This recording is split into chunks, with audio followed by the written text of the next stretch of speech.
That's like the five-inch point. That's pretty much the balance point. That's behind that, right behind that cover plate. Yeah, exactly. Yeah.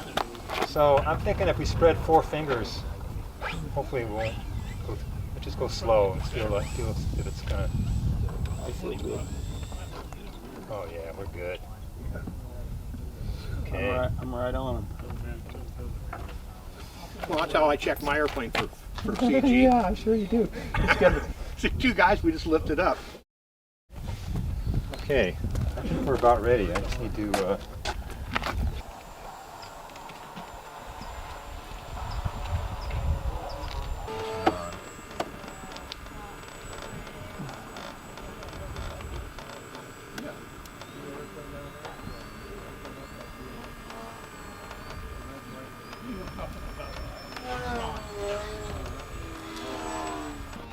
Get it.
Yeah.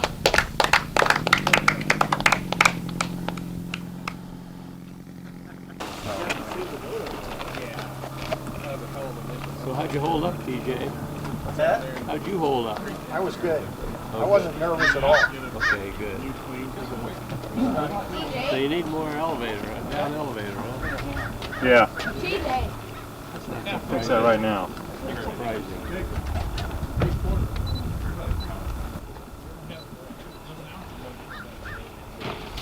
So are you flying your? Yeah. Oh, over there. Did you want help with that? No, not yet. Okay.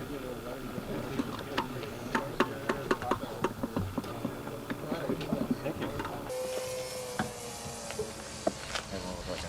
What's that? That's why I look like I won't be hitting the soft during the interview here. Yeah, probably should be after the first flight, right?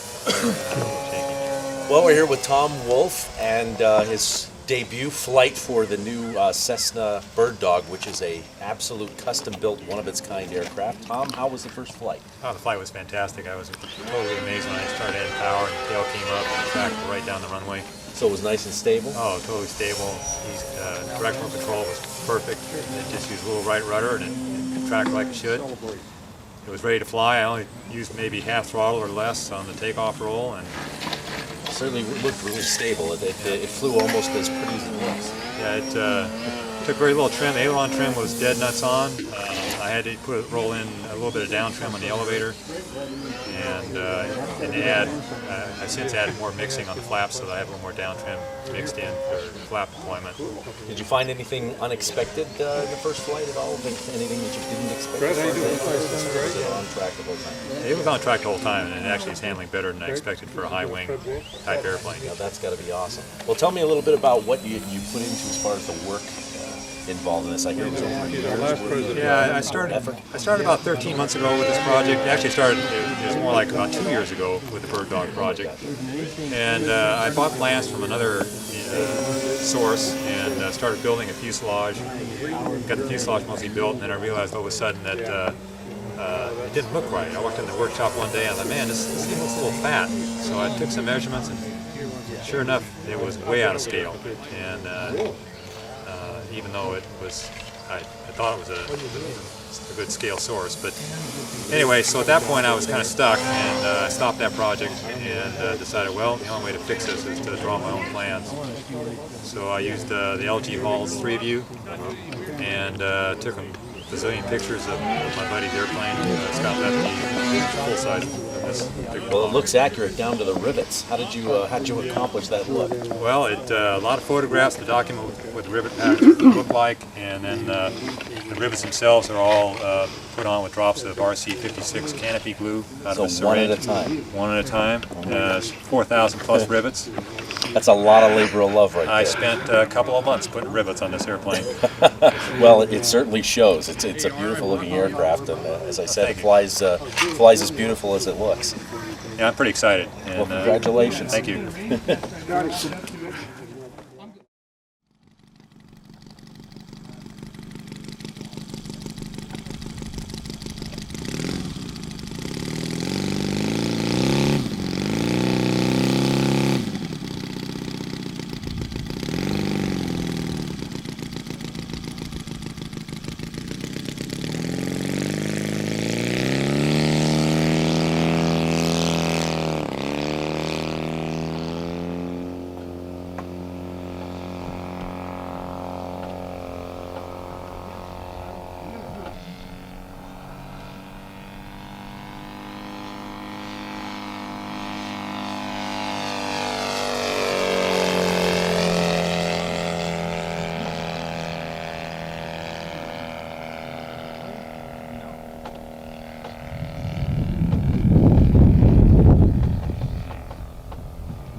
Was that a weather vane or was that you?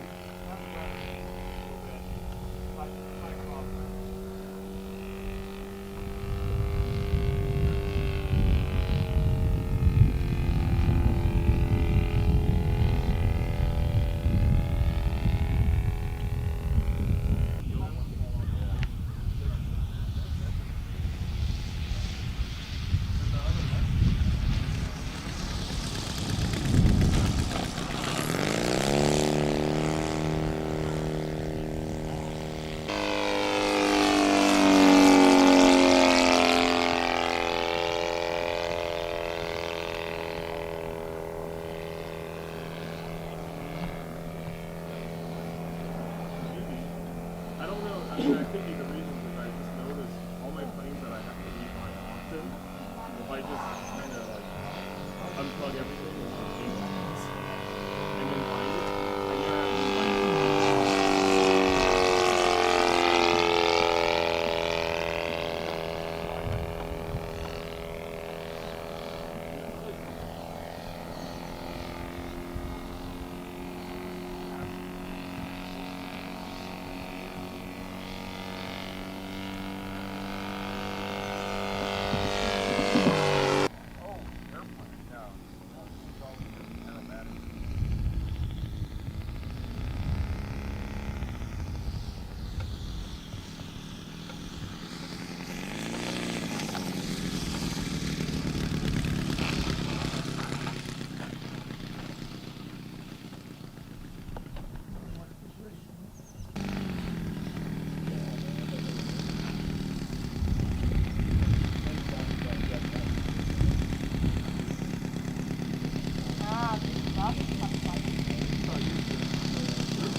My grandfather had top 5 local, I think. He has an electric. Hi, Scott. How do you feel about the job Tom did in making a model of your L-19? Oh, marvelous job. Absolutely fantastic. So, I'm just hoping he does really well at Scale Master. That would be really cool. When you watched him take off and land, did it look like the way your full-scale Bird Dog handles? Very close. I don't do that many wheel landings. I usually 3-point them. It's a lot safer landing because you finish flying once you're on the ground. Yeah. And the one bounce he did on that last flight, that was very scale. Because the landing gear they're spring steel and they're real bouncy. And if you don't grease it on a wheel landing, you're going to bounce back in the air. Because I mean, like once you're on the ground, you're there. You're not flying any longer. And you can just hold the stick back, and you've got good steering, and you put the brakes on, and it just seemed like a real showboaters like the wheel land. So You know, I thought it'd be just the opposite, that 3-pointers would be a lot more difficult. with certain airplanes, they are, but with the Bird Dog, a 3-pointer's a piece of cake. I think. Of course, I've never driven very many airplanes that had nose wheels. I learned to fly on a tail dragger, and all of my flight time virtually is on a tail dragger. So that's what I do. Okay, thanks, Scott. Congratulations, Tom. Thank you, Scotty. Awesome job, man. Thanks for letting me have access to your airplane. Not a problem. So you're gonna take some lead out of the nose? Yeah, I think I will. I've got 1 3/4 pounds up there right now. I'm thinking I might take the 3/4 pound piece out, substitute something a little smaller. Yeah, because it's got such a big leeway on. Well, and it was pretty nose down when we checked it. Yeah. And that was at a 26% mean aerodynamic chord. So Right. that already was where we were lifting. It was already forward a little bit, and CG was. Yeah. But I definitely rather have it like that than tail heavy. Oh, absolutely.